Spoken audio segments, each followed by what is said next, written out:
Kalau kita lihat fenomena yang ada sekarang, tentunya teman-teman sudah tidak asing lagi mendengar kata-kata yang namanya disrupsi. Atau presiden kita dari awal tahun lalu mengatakan Indonesia mesti siap dengan yang namanya industri 4.0.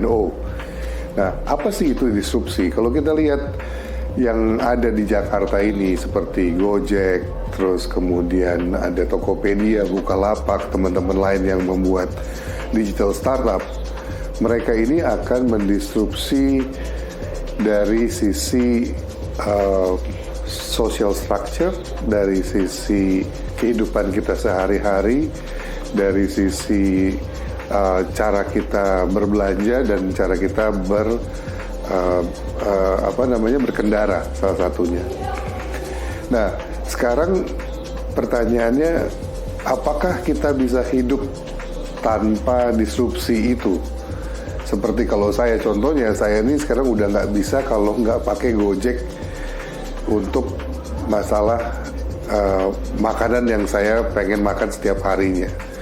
Kemudian kalau mau beli barang-barang, tentunya Tokopedia udah menjadi alternatif pertama dibandingkan saya mesti keluar dan berbelanja menggunakan kendaraan saya sendiri. Dan sekarang yang lagi trending juga adalah penggunaan payment digital, yaitu kayak OVO, Link Aja, Dana, ataupun GoPay.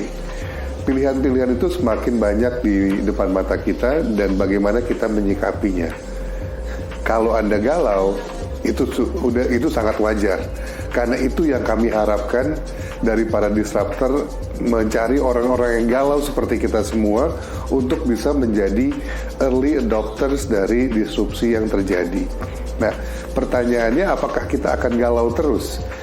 Apakah kita akan ikut bermain menjadi aktor dalam proses disrupsi ini atau hanya menjadi korban dari disrupsi ini? Karena menurut saya tidak ada yang akan menjadi korban dalam proses disrupsi ini ketika kita memiliki kesadaran penuh dan menyiapkan diri kita untuk disrupsi-disrupsi yang akan datang. Karena disrupsi ini tidak akan bisa dihindari lagi, suka atau tidak suka, siap atau tidak siap, ngeselin atau enggak, pasti akan kejadian dalam hidup kita.